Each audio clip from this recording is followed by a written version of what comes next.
Hello there, Geeks and Gamers. I'm MarcTheCyborg, and this is a bit of a weird month for game releases, as many games are getting last-minute delays due to the pandemic, so even the games which are in this video might not hit the dates I've listed.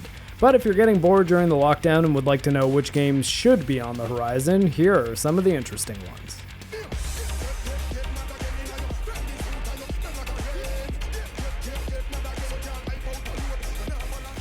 Technically this is an April game, but I didn't include it in last month's showcase, and it's launching on the last day of the month, so here it is. Streets of Rage 4 is the first game in the series to launch in close to 2 decades.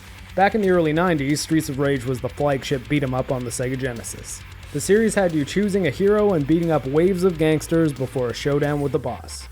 Streets of Rage 4 has an awesome hand-drawn art style and what appears to be a great EDM soundtrack. Knowing the genre, the gameplay will not likely be very deep, but if you're looking for a flashy action game which you can play through with some friends, it might be worth checking out Streets of Rage 4, available now on GOG, Steam, PS4, Xbox One, and Switch.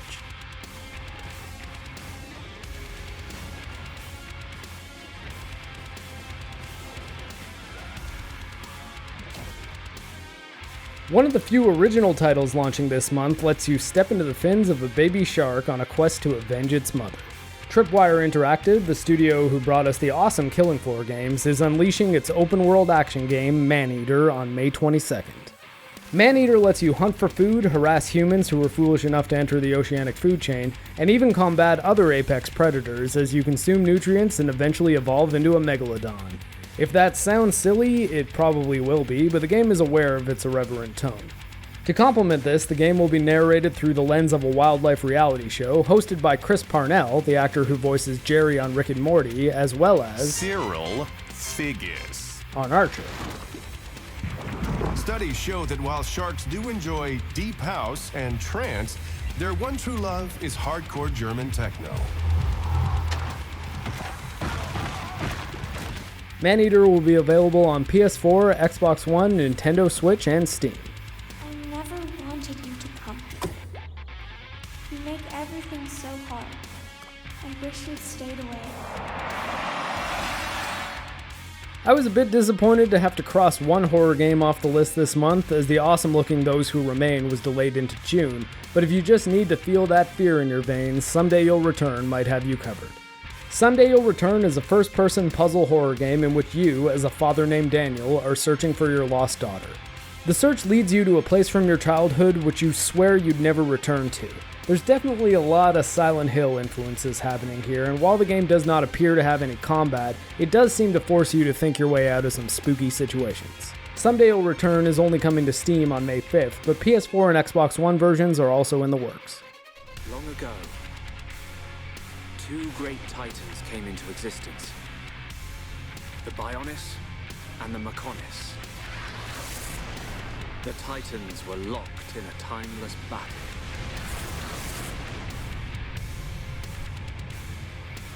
Until at last, only their lifeless corpses remained. Some of you may not know that I am quite the fan of Japanese role-playing games. In fact, I've spent a lot of this lockdown making my way through Nihon Falcom's Trails series. When it originally came to Nintendo Wii in 2010, Xenoblade Chronicles received a lot of acclaim, and I've always been really curious about it, and on May 29th it will finally be joining its sequel, Xenoblade Chronicles 2, on Nintendo Switch. In Xenoblade Chronicles, you control a party of characters across an open world which is all on the body of a massive ancient mecha. The battle system is a mix of real-time movement with commands to issue for special attacks, so it may be a good intro to the genre if you're put off by turn-based combat.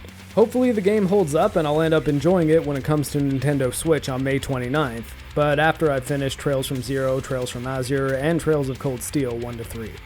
You should play the Trails games, they're really good.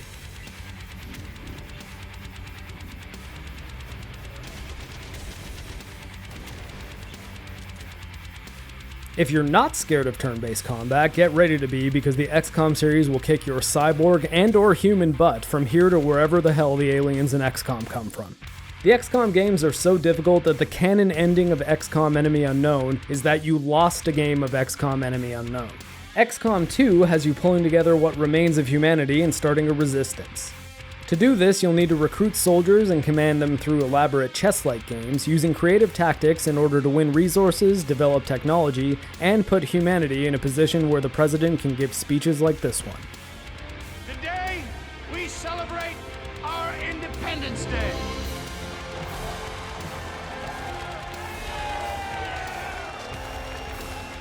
XCOM is primarily a PC series, but it might be nice to load it up on Switch and play a few rounds before bed. Just be ready for dozens of hours of gameplay and probably some tears.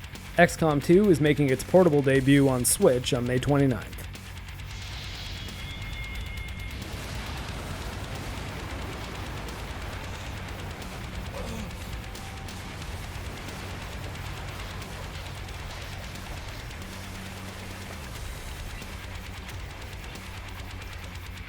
If you've managed to miss the Bioshock games over the last decade, I'm almost impressed, but if for some reason you were holding out for a portable version, rest in peace Bioshock Vita, you can get your chance when Bioshock Collection comes to Switch on May 29th. The first Bioshock is an absolute masterpiece. It's a solid mix of shooter and role-playing game and lets you combine weapon combat with superpowers called plasmids. You can use the plasmids in creative ways as you move through uber-libertarian Andrew Ryan's underwater city called Rapture, and unravel the mystery of the Little Sisters as well as their hulking protectors, the Big Daddies. Bioshock 2 has you filling the shoes of the Big Daddy, and while it's not quite the masterpiece the original is, the gameplay is a tad more slick and the story is still quite good and worth playing. Bioshock Infinite has become quite divisive over the years, with many disliking its emphasis on combat, but the story is still worth playing through. Solving the mystery of Zachary Comstock's City in the Sky, as well as the nature of player character Booker DeWitt's relationship with female protagonist Elizabeth, is very satisfying and makes up for the shooting gallery game design. Would you kindly play these games already?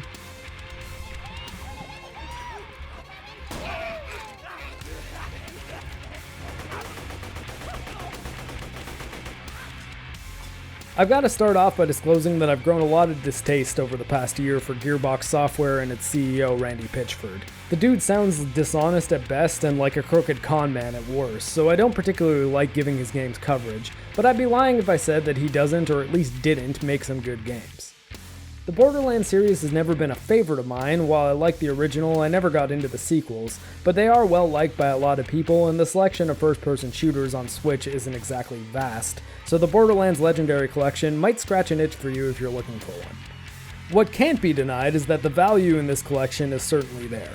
You get all of Borderlands, Borderlands 2, and Borderlands the pre-sequel. Personally, I think you're likely to be better off with the Bioshock games if your Switch needs some FPS action, but if you're not in the mood for a dark, mysterious games, then Borderlands has you covered with some cel-shaded action, multiplayer functionality, and irreverent writing. That's it for both the new release games and the games which are just being ported to Switch, but hey, maybe May is the month to whittle down that backlog, geeks and gamers. Or take the plunge and try the Trails games, they're really good.